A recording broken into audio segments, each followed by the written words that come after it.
Hello everyone, I'm finally back with another Pathfinder Lair video. I just needed a break from recording for a while so I could figure out what to do next. But today I will be covering brand new content. That's right, I'm talking about the Lost Omens Ancestry Guide. More specifically, all the new Hobgoblin stuff. Hardly anybody wanted to play a Hobgoblin before this book came out, but I honestly thought they were pretty underrated before this. I will admit that before this book, the Hobgoblin had a lot of feats that were less than ideal. But you also have to realize that the feats in the other Lost Omens book that were good were underrated, at least in my book. I would like to cover some of the feats I thought were underrated before I get into the new stuff, just to show you guys why I think Hobgoblins were a decent ancestry even before this. Don't worry though, it will be quick. If you want to check out all the feats that Hobgoblins had access to before this, you can check out this video. Hold up. Alchemical Scholar can give non-alchemists almost as much versatility with alchemical items as an alchemist without this feat, as long as you have alchemical crafting as well. And if you're an alchemist with this feat, you have an insane amount of formulas to choose from to make at first level. If you have Expert Drill Sergeant, and your allies use Follow the Expert on you a lot, that will give them even more of a bonus than they would normally get. Also, Antagonizing Rebuke is really good if you like to demoralize opponents, especially if you don't want them attacking you. But I can see why people didn't like Hobgoblins as well, because the truth is, the rest of the feats that are in the original book aren't that good, and the heritages aren't great either. But now we have brand new content for Hobgoblins in the Lost Omens Ancestry Guide. And let me tell you, a lot more people will want to play Hobgoblins now. So let's finally get to the new stuff. First we have brand new heritages for the Hobgoblin. First is the Short Shanks Hobgoblin. These Hobgoblins are especially good at riding and climbing. You gain the ride feat and you are not flat-footed while you climb. Very good heritage if you are riding a mountain to combat, like if you are a champion, cavalier, or any class that rides a mountain to combat. Additionally, this heritage is also really good if you think you're going to need to climb a lot. But the best Hobgoblin heritage as of right now, at least in my opinion, is the Steelskin Hobgoblin. This heritage just makes it easier for these Hobgoblins to get rid of persistent damage. If you are suffering from any persistent damage, the DC to remove it is 13 rather than the normal 15, or 8 if you are given particularly effective assistance. The truth is, persistent damage is one of the most common conditions in Pathfinder 2e, at least in my opinion, and the only one that I find to be more prevalent is the flat-footed condition. So if you have a GM that likes to throw persistent damage at you, which I find a lot of GMs doing, then this is the heritage for you, especially at high levels. Now let's move on to the new Ancestry feats. First we have one of the most broken first level feats I've ever seen, Cantorian Reinforcements. Whenever you succeed on a saving throw against a disease or a poison, that's right, either of them, you reduce its stage by 2, or by 1 for a really bad one. And if you critically succeed, you reduce its stage by 3, or by 2 for a really bad one. This means that even if you critically fail the initial save against one of these, you can still immediately get rid of it the next time you get a save against it. And even if you keep failing the save against the disease or poison, you might still completely get rid of it on a critical success. And you can take this at level 1. It's ridiculous. Definitely worth taking. Now we come to the sneaky feats. This is essentially just very sneaky from the Goblin heritage. You can check out that feat in my Goblin video in the card. But I will go over what it basically does now as well. You can move 5 feet farther when you sneak up to your speed. As long as you continue to sneak, You don't become observed at the end of your sneak action, even if you don't have any kind of cover or concealment, as long as you have at least one of those conditions at the end of your turn. It makes sense for hobgoblins to have something like this, since they're really just bigger goblins if you think about it. Stone Face is an okay feat. It essentially just gives you a +1 to saves against fear effects, and a +2 to your will DC against intimidation skill actions, like Demoralize. It really isn't going to come into play too often, so I wouldn't bother with this feat. Now let's look at the next really broken new feat for hobgoblins. Recognize Ambush. This just allows you to draw a weapon as a free action whenever you roll initiative. Great combat feat, especially when you're surprised by an encounter.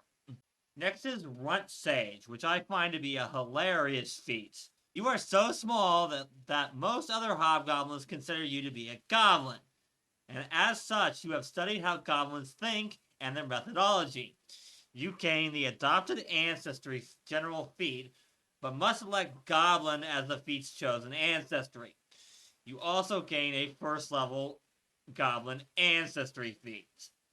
Now we can talk about 9th level feats. First up is one of my favorite new Hobgoblin Ancestry feats, Cantorian Rejuvenation. Once per day for 2 actions, you recover 46 hit points and gain 10 temporary hit points for 1 minute. When you reach 15th level, this increases to 66 and 15 temporary hit points. Kind of a spoiler for the Dampier video, but even they don't get to recover hit points. This book loves its temporary HP. So much so that the ancestry that is literally part vampire doesn't get to heal as part of their ancestry, just gain temporary HP. But hobgoblins somehow get a feat that lets them actually heal. Doesn't make any sense. Now let's talk about Fell Rider. You must have an animal companion to take this feat. Your animal companion becomes trained in intimidation. Also, if it uses its support benefit while serving as your mount, you gain the effects of the aid reaction on your first intimidation check to demoralize on the same turn, even though animal companions can't take reactions. Another really good hobgoblin feat is called Squad Tactics. If an enemy is within reach of you and at least 2 of your allies, and that's any allies, they don't have to be hobgoblins like formation training, they finally fixed this, that enemy is flat-footed against you. This really helps when you're in that awkward triangle position where 2 of your allies are flanking the enemy and you come in at an angle. Works extremely well with anything that takes advantage of the enemy's flat-footed condition. Can't Fall Here is another really good ancestry feat. This feat gives you a once per day reaction with the trigger. An adjacent and willing ally would be reduced to 0 hit points but not killed. When you use this reaction, your ally does not fall unconscious and remains at 1 hit point. They also gain temporary hit points equal to your level.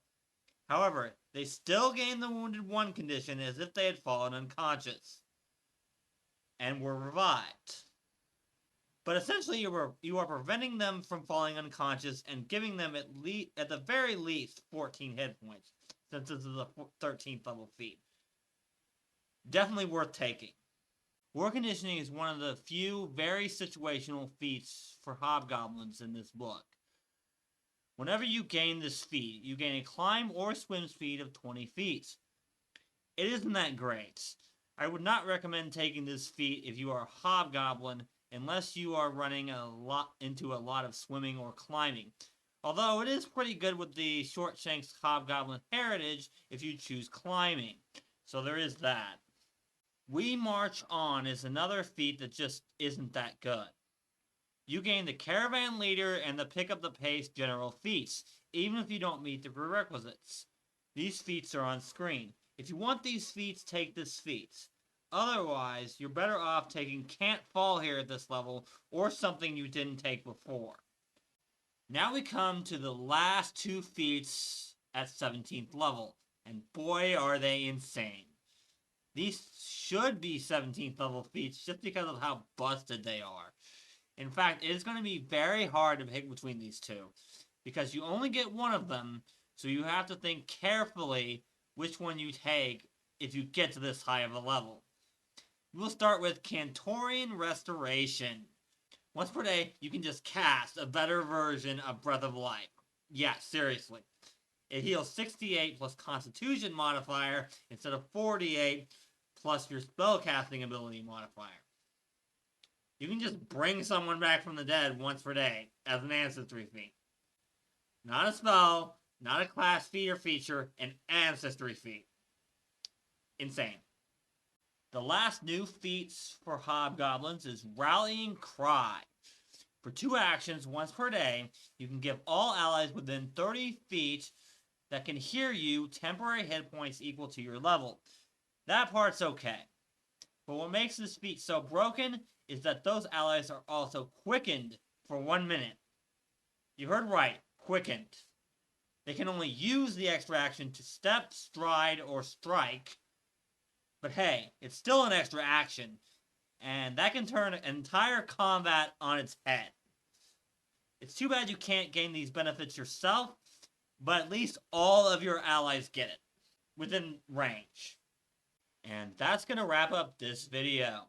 If you enjoyed the video, leave a like and subscribe to the channel for more Pathfinder 2nd Edition content.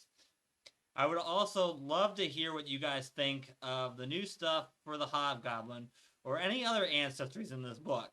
Let me know on Discord, Twitter, Facebook, or just in the comments below. Links are in the description. No demons and deities this week, unfortunately, but I will get back to it next week.